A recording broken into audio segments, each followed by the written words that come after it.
Imagine a picture that seems impossible, even for the boldest imagination of the early 20th century. It is 1902.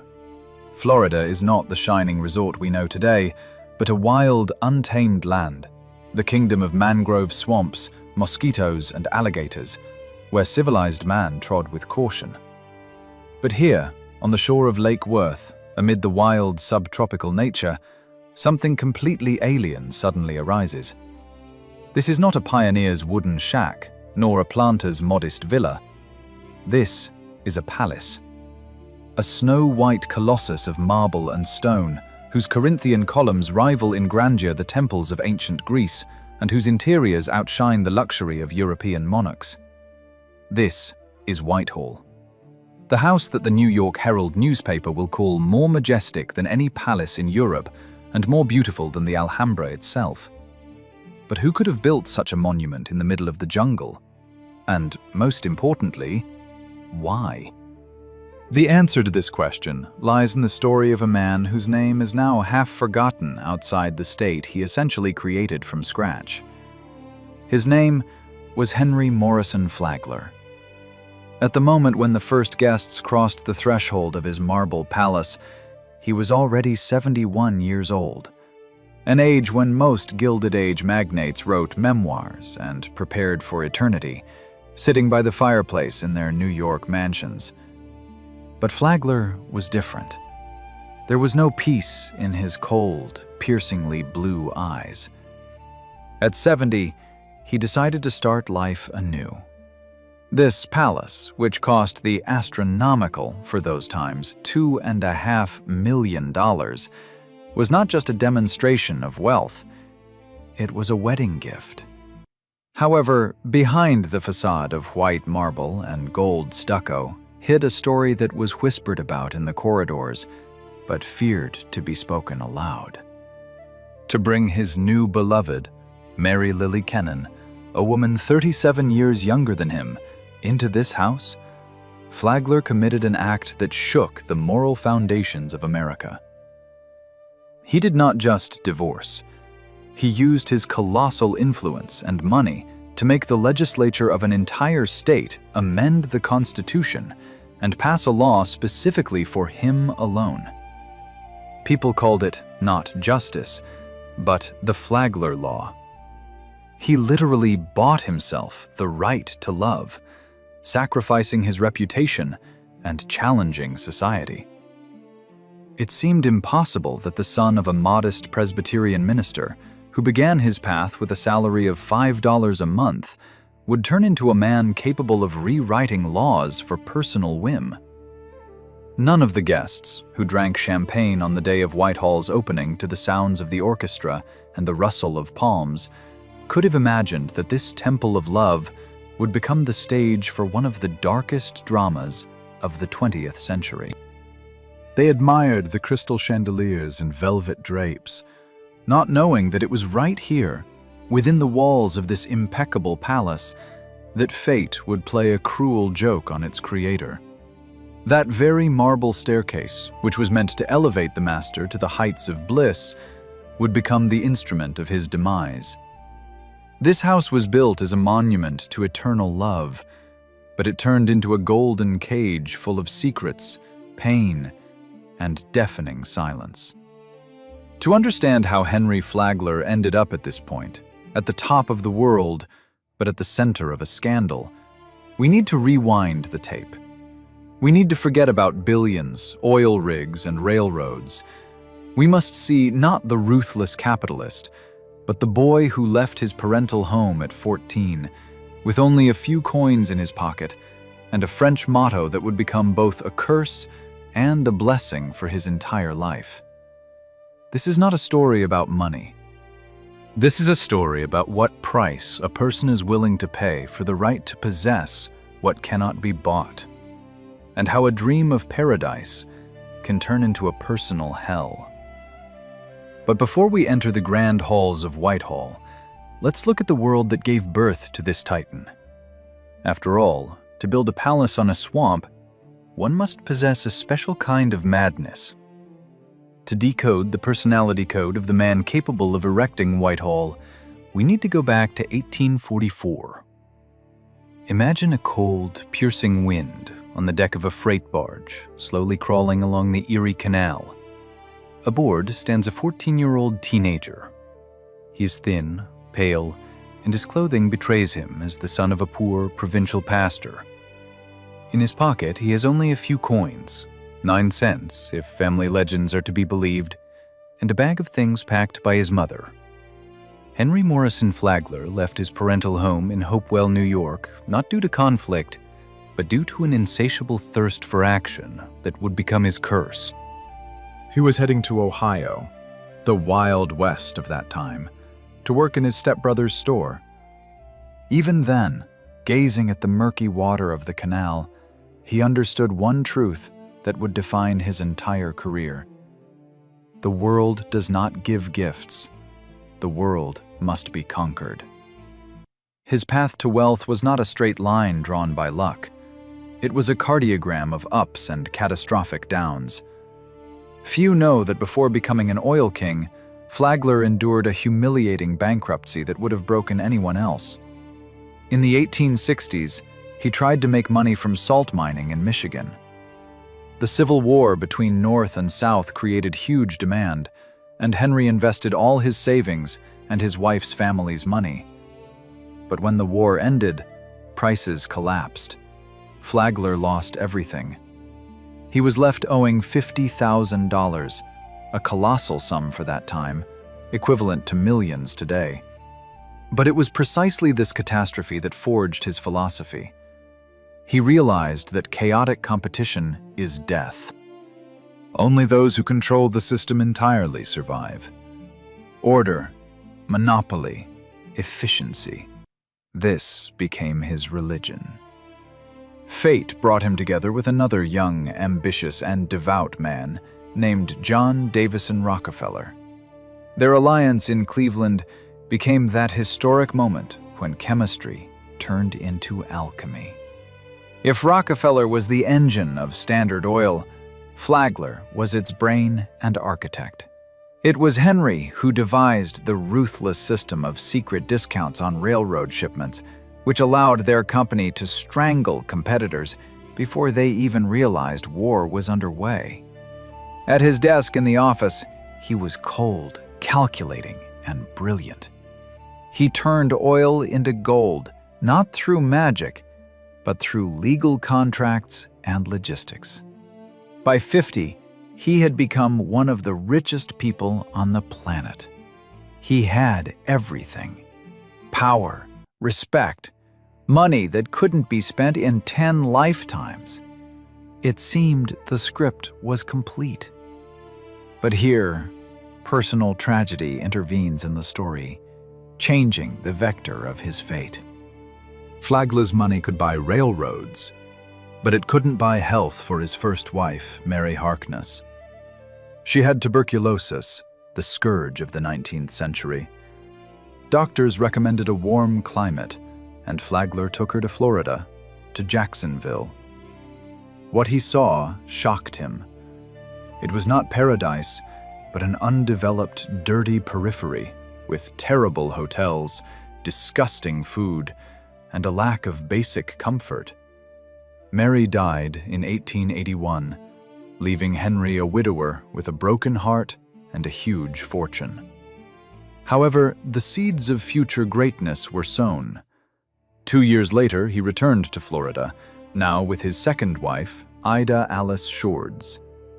They went to St. Augustine, the oldest city in America, and again, Flagler encountered the same paradox: divine climate, gentle winter sun, the scent of orange blossoms, and complete infrastructure ruin.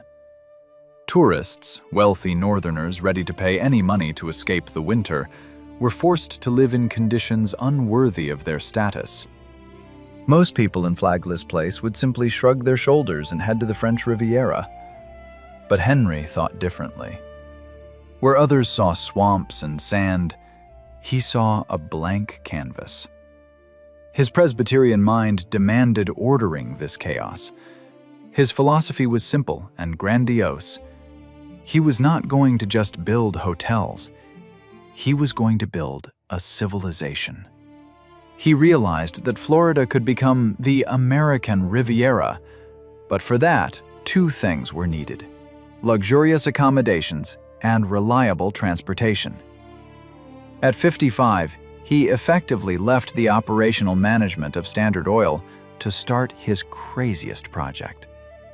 He began building the Ponce de Leon Hotel in St. Augustine, a structure that immediately declared his ambitions. It was not a wooden shack, but a monolithic concrete palace in the Spanish style, with electricity, which was still a novelty even for the White House at that time, and water from artesian wells. But Flagler quickly realized a hotel without a road is useless. And he began buying up and building railroads, laying steel tracks farther and farther south through impassable jungles and swamps. His friends and partners in the north twirled their fingers at their temples. Why spend oil millions on a state with a population smaller than one New York district? They called it Flagler's folly, but he saw what was hidden from their eyes. He was not just investing money, he was creating a legacy. He was fighting not with competitors, as in the Standard Oil days, but with geography itself, with nature, with the climate. However, behind this construction boom hid a deep personal emptiness. His second wife, Ida Alice, began showing signs of strange behavior. At first it was whims, then hysterics, and then immersion in the dark waters of madness. She became fascinated with spiritualism, spoke with spirits, and, most terribly, convinced herself that the Russian Tsar was in love with her. While Flagler was conquering Florida, laying tracks to Miami, his personal life was falling apart. He was a king building a kingdom, but the queen by his side was losing her mind. By the end of the 19th century, Flagler reached Palm Beach. Back then, it was just a sandy island overgrown with palms and scrub. No roads, no houses, only the lighthouse keeper's shack. But Henry looked at this strip of land between Lake Worth and the Atlantic Ocean and said, "I have found paradise." Here, he decided to build something more than just a resort. He wanted to create a sanctuary, a place where his will would be law and beauty absolute. But to complete this picture, he lacked one element. He needed a muse. By that time, Ida Alice was already in an asylum for the insane, having completely lost touch with reality. Flagler was lonely in his golden train car, racing through the Florida night. And then she appears on the scene. Mary Lily Kennan. The woman for whom he would decide not just to build a house, but to challenge God and the law. In 1891, at one of the social receptions in Newport, fate brings the 70-year-old magnate together with a woman who would become the catalyst for his last and most grandiose transformation. Her name was Mary Lily Kennan.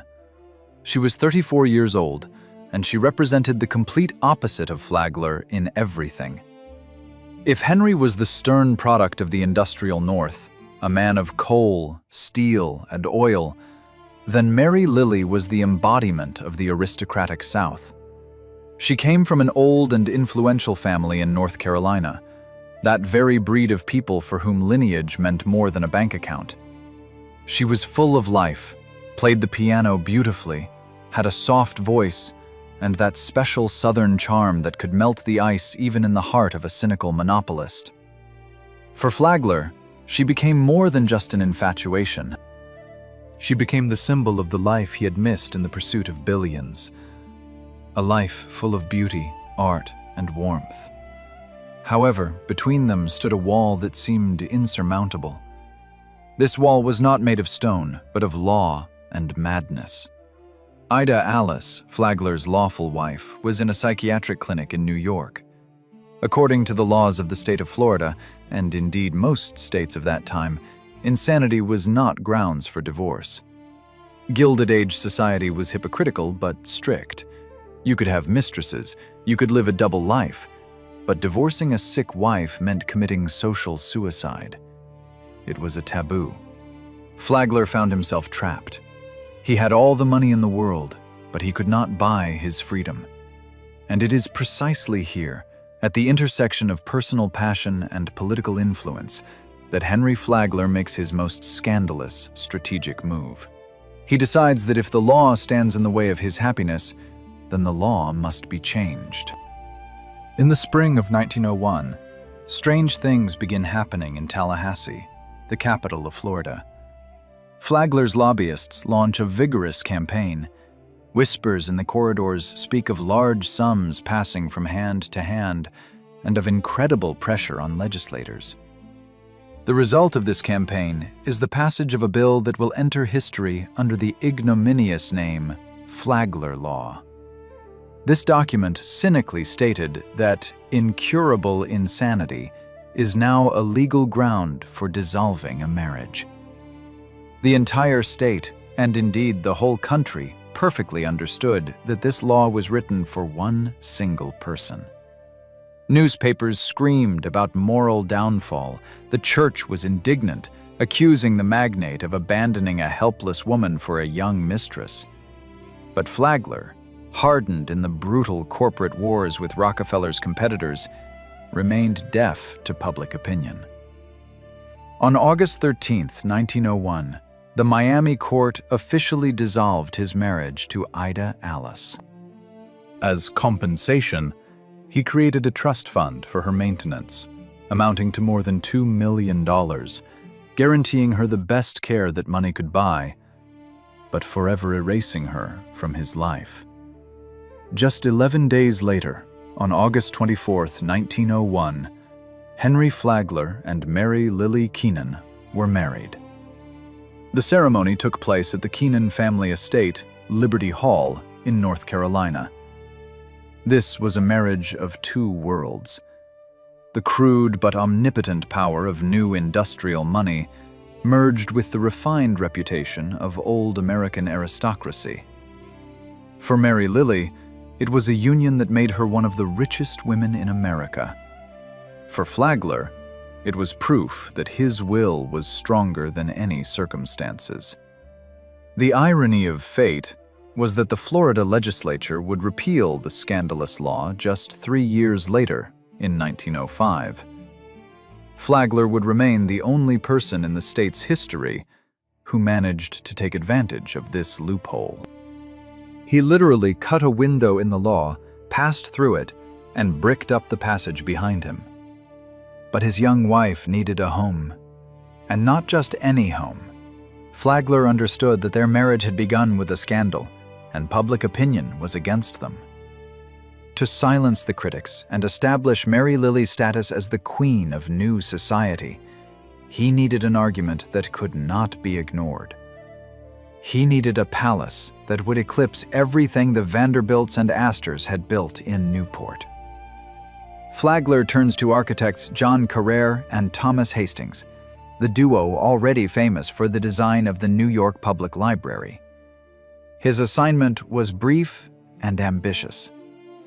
Build me the most magnificent house you can imagine. The site was chosen in Palm Beach on the shore of Lake Worth. It was symbolic. Flagler had created Palm Beach out of nothing, and now he was going to erect his throne here. The project was named Whitehall. It was to be not just a summer retreat, but a manifesto. A Beaux-Arts-style building with snow-white columns, a red tile roof, and huge windows open to the tropical breeze. Construction began immediately and proceeded with the same mad speed and efficiency with which Flagler had built his railroads.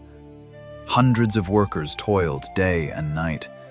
Materials were brought from all over the world: marble from Italy, carpets from France, furniture from Spain. It was a fusion of technology and art. The house was to be equipped with the latest technology: electricity, central heating, an unheard-of luxury for Florida, telephone lines, and a complex ventilation system. But the main thing was the scale. Flagler wanted to give Mary Lily a world in which she would need for nothing. When the foundation was laid, Palm Beach residents watched in amazement as this colossus rose from the sand. It was like a mirage. Amid the palms and swamps, a palace worthy of a Roman emperor was growing. Flagler was in a hurry. He was already 71 years old, and he heard the ticking of the clock louder than anyone else. He wanted to have time to enjoy his happiness. He wanted to see Mary Lily descending the marble staircase in a gown from the best Paris couturiers. He was building the stage for the greatest spectacle of his life, unaware that the sets were ready not only for triumph, but also for tragedy. The merging of their fates was sealed with the stamp of scandal, and now that scandal was to be cast in marble. Whitehall was preparing to become not just a home, but a golden cage, the most luxurious in American history. When, on February 6, 1902, the massive bronze gates of Whitehall first swung open to the select public, the guests experienced not just admiration, but a genuine sensory shock. It was like teleportation. A second ago, you were standing under the scorching Florida sun, inhaling the humid, heavy air of the swamps, where mosquitoes and alligators had ruled just yesterday. But as soon as you crossed the threshold, you found yourself in a cool, geometrically perfect world of European absolutism. Whitehall was not just a house for living. It was an architectural portrait of Henry Flagler's soul, cast in stone and gold. Each of the 75 rooms, every one of the 100,000 square feet of space, were designed with one manic purpose: to subdue chaos and establish order. The first thing that assailed the entrant was the Great Hall. This room, 5,000 square feet in area, was larger than most mansions of that time entirely. 7 different types of marble, brought from Italy and Africa, created a complex pattern underfoot, resembling a giant's chessboard. But the gaze inevitably rose upward, to the dome adorned with allegorical painting symbolizing prosperity. This was a message. Flagler, the son of a poor pastor, now stood under the vault of his own temple, where he was both high priest and deity. The double marble staircase, smoothly curved like an ocean wave, dominated the space. This very staircase was the stage for his young wife. When Mary Lily descended it to the guests, she seemed like a porcelain doll in a jewel box that Flagler had put on display for all to see. The psychology of the house was revealed in its sharp zoning, reflecting the duality of the master himself. If you turned right, you entered the library, Henry's kingdom. Here reigned the spirit of the Italian Renaissance: dark oak panels, heavy leather armchairs, the smell of old paper and cigar smoke. The ceiling was painted with copies of frescoes, and the walls were adorned with portraits of great thinkers. This was the strategist's room, where deals changing America's economy were made under the portraits of philosophers. Here, Flagler was the titan of Standard Oil, rigid and unyielding. But as soon as you moved to the left wing, the atmosphere changed radically. The music room and the salon, in the style of Louis XVI, were the embodiment of Mary Lily's femininity. There was no place for heavy oak here. Silk, gold leaf, and pastel tones reigned. The walls were covered with damask fabric that cost more than the annual earnings of 100 of his workers. The main element of the music room was a huge organ with 1,249 pipes. Flagler did not play instruments, but he loved to listen to Mary Lily play. This instrument was integrated into the very architecture of the house. its pipes hidden behind elegant grilles so as not to disrupt the visual harmony. When the organ sounded, the vibration passed through the entire steel frame of the building, making the house literally breathe with music. This was Flagler's attempt to surround his wife with beauty so dense that she would never want to leave this golden cage. A special place in this psychological map was occupied by the dining room in the style of Francis I. This was a room for displaying power. A coffered ceiling with deep cells, a huge fireplace in which an entire tree could be burned, and tapestries recounting the history of France.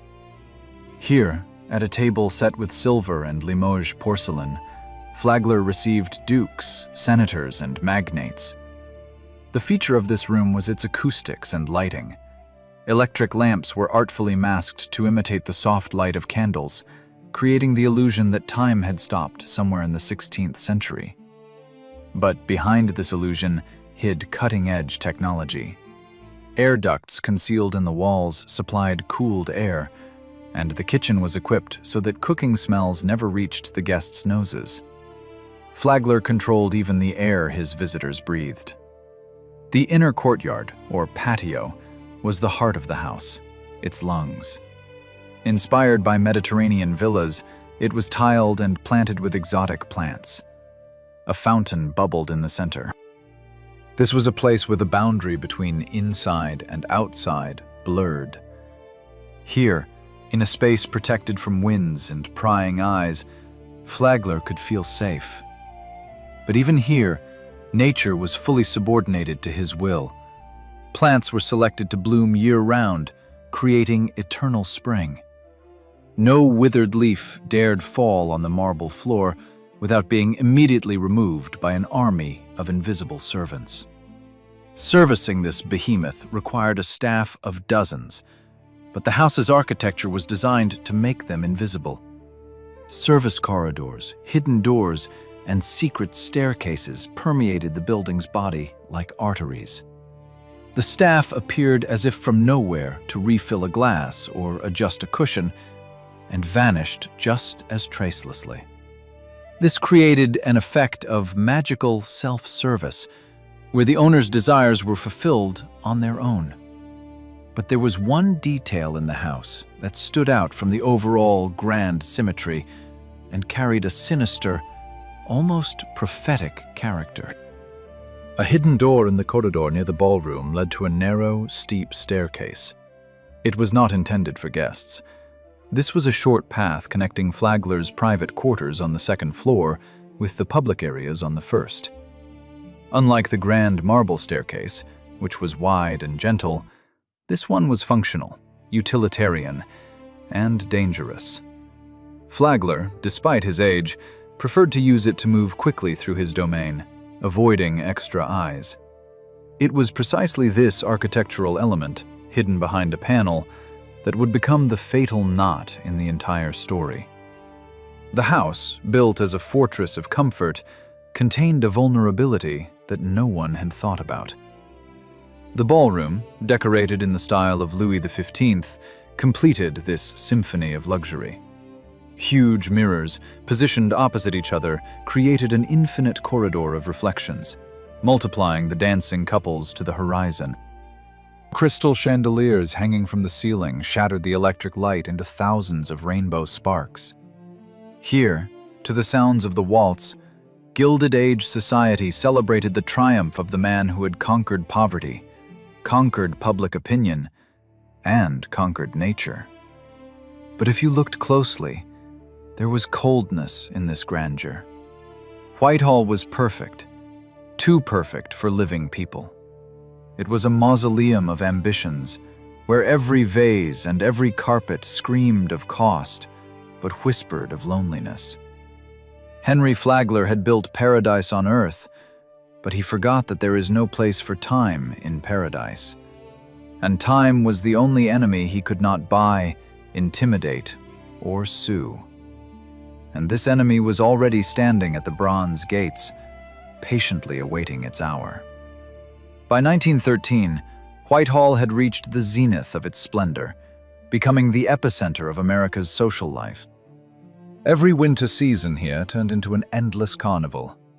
Balls in honor of Washington's birthday, lunches for 100 people where the menu was composed in French, and wines delivered straight from the Bordeaux cellars. But behind the facade of this impeccable celebration, amid the sparkle of diamonds and the rustle of silks, a quiet, almost invisible human drama was unfolding. The house, conceived as a hymn to love and vital force, was slowly turning into a golden prison for two people separated by a chasm of time. Henry Flagler was 83 years old. Time, that very enemy he had tried to ignore, was now taking its toll with interest. The great magnate, whose energy had once laid tracks across the ocean, began to fade. His vision weakened, his hearing failed, and his body, accustomed to constant movement, became fragile. In these moments, the moral ambivalence of his story emerged with particular acuity. The viewer, looking at this old man wandering through the halls of his palace, wondered, was it worth it? Was it worth changing the laws, abandoning the insane wife in the asylum, and breaking social norms for a decade of life in marble walls that now seemed too cold for his old bones? Next to him was Mary Lily. She was 45, in the prime of life, rich and respected. But her role had changed. From muse and beloved, she had turned into a nurse and guardian of the fading flame. High society, which once whispered about her calculating nature, now saw a different picture. A woman devotedly caring for her husband, who could have been her grandfather. Was she happy in this golden aquarium, where every step of hers was reflected in dozens of mirrors? Or had the weight of Whitehall, this monumental gift, begun to press on her just as it did on Flagler himself? She played the organ for him in the evenings, and the sounds of music, passing through thousands of pipes, filled the emptiness of the huge house, creating an illusion of life that was becoming less and less there. It was at this very moment, when the contrast between external grandeur and internal frailty reached its peak, that the house committed its betrayal. This happened on January 15th, 1913. The day began, as usual, in the measured rhythm of the life of Florida's richest man. Flagler, despite his age, retained clarity of mind and continued to take interest in the affairs of his empire. But the architecture, which he had so meticulously designed, played a cruel joke on him. In the house there was a small marble staircase leading from the vestibule. It was not the grand ceremonial staircase of the Great Hall. It was rather a functional passage, but made of the same slippery, hard, merciless stone. Flagler, perhaps, was in a hurry, or simply slipped.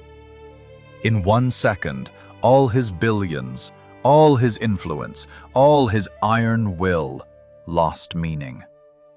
The laws of physics proved stronger than the Flagler law. The sound of the body falling on the marble floor echoed through the corridors of Whitehall. The servants, those very invisible spirits of the house, rushed to the noise and saw a picture that symbolized the collapse of an entire era. The uncrowned King of Florida lay at the foot of the staircase in his own palace, broken and helpless. It was a femoral neck fracture, a trauma that in the early 20th century for an 83-year-old man sounded almost like a death sentence. The tragedy of this moment lay not just in the physical pain. It was a profound moral and symbolic collapse. The house he built for love, the house for which he sacrificed his reputation, now became the instrument of his destruction. Whitehall rejected its creator. Mary Lily faced the terrible reality. The fairy tale was ending, and the nightmare of a long, agonizing decline was beginning. In the following days and weeks, the atmosphere in the palace changed radically. Music fell silent. The huge halls, created for receptions, emptied. Lights were dimmed. The scent of fresh flowers was replaced by the smell of medicines and antiseptics. Whitehall turned into the most luxurious hospital in the world for one patient. Flagler lay in his bedroom, surrounded by masterpieces of art, but could no longer enjoy them. His world shrank to the size of the bed. During this period, the moral dilemma fully emerged. Was Flagler a hero who built civilization from swamps and deserved peace? Or was he an anti-hero, an egoist who trampled over the fates of others for his dream and now receiving retribution? Ida Alice, his ex-wife, still lived in her mad world in the clinic, physically healthy but mentally dead. Flagler retained his mind, but his body was dying. This symmetry of fates seemed almost biblical. Mary Lily, at his bedside, was also undergoing her transformation. She saw how power turned to dust. All these columns, gilding, crystal, none of it could add a single day to the life of the man who paid for it all. For her, a period of terrible waiting began. She understood that soon she would become the owner not only of a colossal fortune, but also of a colossal emptiness. The walls of Whitehall, which were supposed to protect their love, now became witnesses to the agony. The crisis intensified. Doctors did everything possible, but the medicine of 1913 was powerless against age and the severity of the injury. Flagler did not surrender without a fight. That was his nature.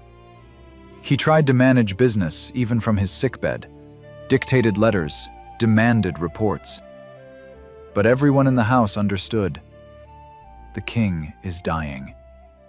And as he faded, Whitehall itself seemed to freeze in anticipation of its further fate. Would it become a mausoleum? Or a monument to vanity? The fall on the staircase became the point of no return, dividing the house's history into before and after.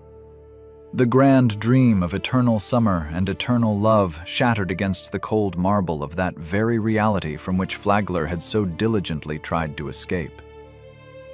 On May 20th, 1913, Henry Flagler's breathing stopped.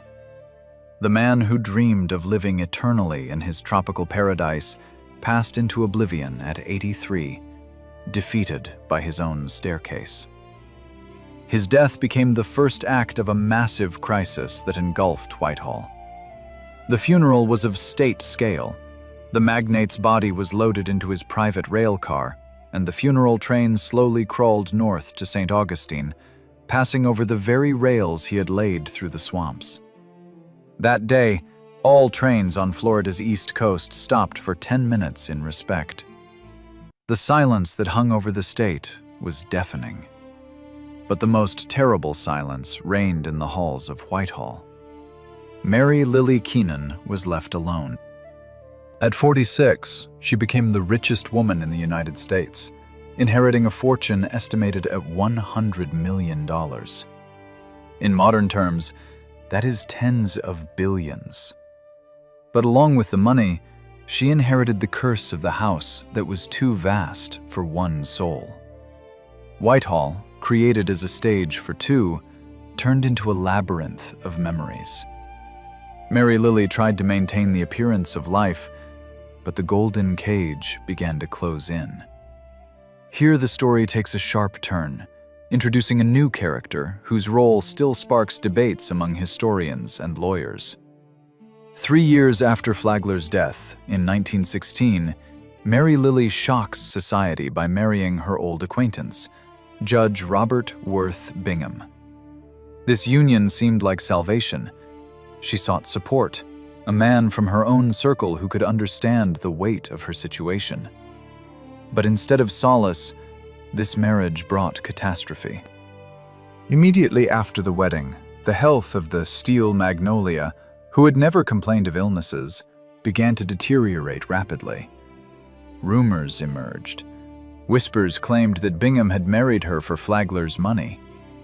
The situation reached a boiling point when it was revealed that Mary Lily had signed a strange addition to her will, codicil, according to which Bingham would receive $5 million upon her death. Skeptics asked, Why would a woman in the prime of life suddenly start preparing for death just a few months after the wedding? On July 27, 1917, just 8 months after her second marriage and 4 years after Flagler's death, Mary Lilly dies. The official cause: brain edema and heart failure. The unofficial version, reported in newspapers and whispered in corridors, was an opioid overdose, possibly prescribed by doctors connected to her husband. The death of the mistress became the final blow for Whitehall. The house, built as a monument to love, killed, or at least sent to the grave, both of its creators in just 15 years of existence. After Mary Lilly's death, the palace fell into a coma. The heiress became Mary's niece, Louise Wise Lewis. But what to do with a 75-room house in an era when the world was changing? The First World War was approaching, followed by the Roaring Twenties. Flagler's aristocratic lifestyle was fading into the past. Maintaining Whitehall required an army of servants and astronomical sums.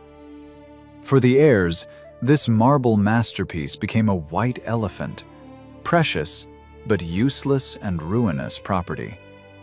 In 1925, the inevitable transformation occurred, which sounds like a death sentence to any architect. The house was sold to a group of investors for $2.5 million, practically the same amount it cost to build. But the new owners did not intend to live in it. They saw Whitehall not as a temple of love, but as a business asset. The palace was repurposed into a hotel. This was the moment of greatest humiliation for the building. What had been intimate spaces, bedrooms, boudoirs, studies, turned into public rooms for tourists. But the worst happened to the architecture. The new owners decided that 75 rooms were too few for a hotel. They committed an act of architectural vandalism. To the western facade of the palace, they attached a monstrous 10-story tower with 300 rooms. To make room for this concrete monster, outbuildings, kitchens, and part of the gardens were ruthlessly demolished. The harmony that architects Carrere and Hastings had so meticulously built was destroyed. The tower loomed over the elegant Beaux-Arts palace like a gravestone. Whitehall ceased to be a home. It became a lobby for a high-rise hotel. The Great Hall, where Flagler received kings, now served as a lobby where guests registered and complained about the heat. This was an identity crisis. The object lost its sacred meaning. Flagler's personal library, where the fates of the oil empire were decided, became a bar. The music room, where Mary Lilly played the organ, turned into a lounge area. The spirit of Henry Flagler was expelled, replaced by the clink of cash registers and the noise of jazz-age parties. It seemed that the history of Whitehall was over. It was to dissolve into commerce, become just another old hotel on the coast, whose walls remember past grandeur but remain silent. However, it was precisely in this decline that the seed of future rebirth lay hidden. The transformation into a hotel, paradoxically, saved the building from complete demolition during the Great Depression years.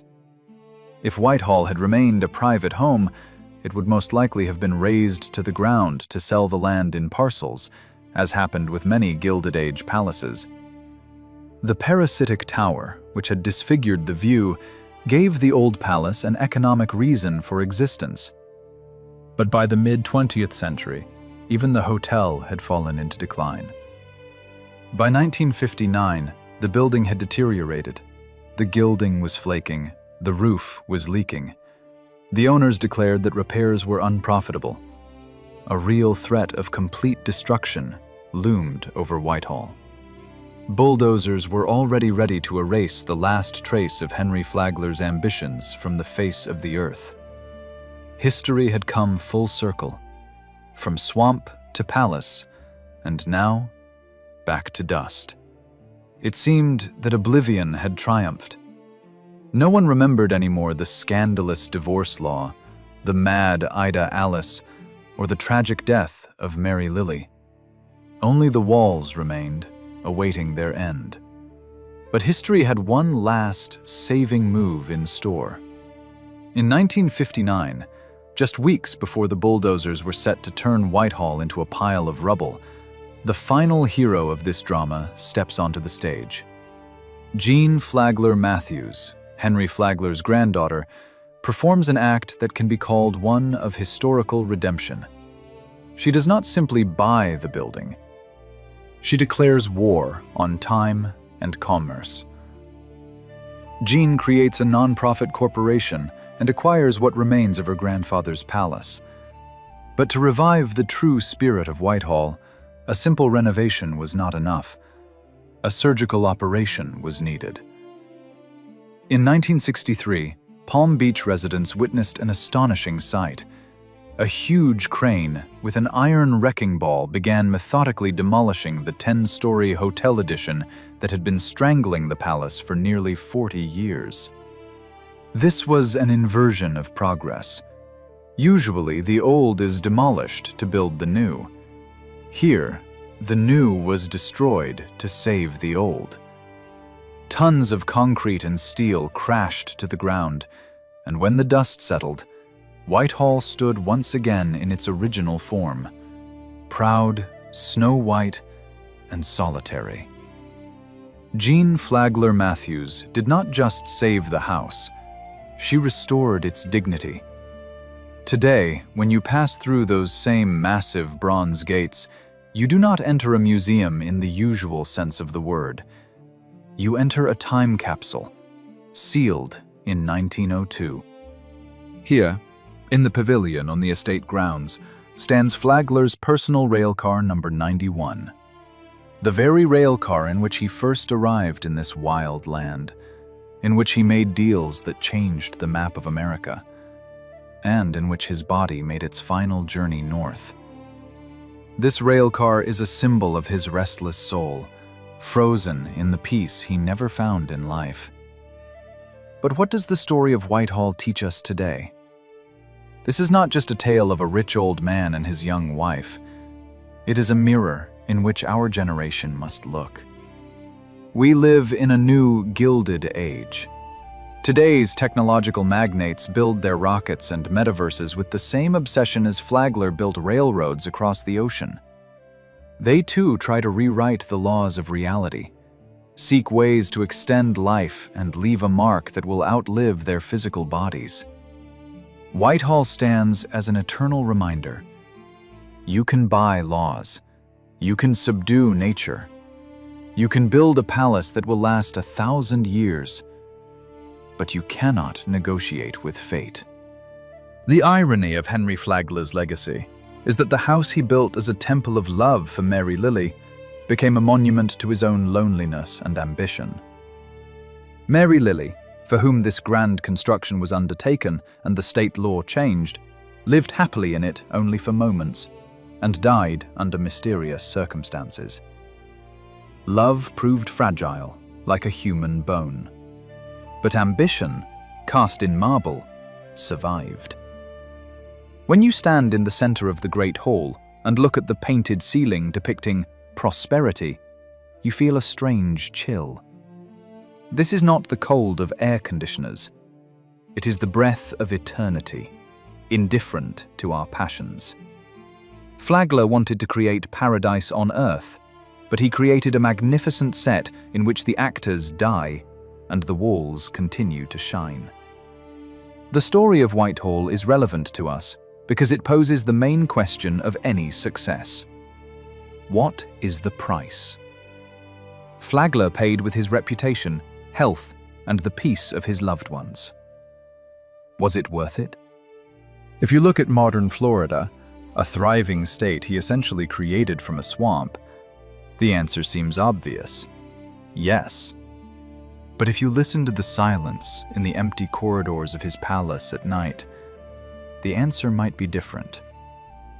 Henry Flagler proved that man is capable of the impossible. He built a castle on sand, and that castle stood firm. But he also proved that even the highest walls cannot protect from inner emptiness.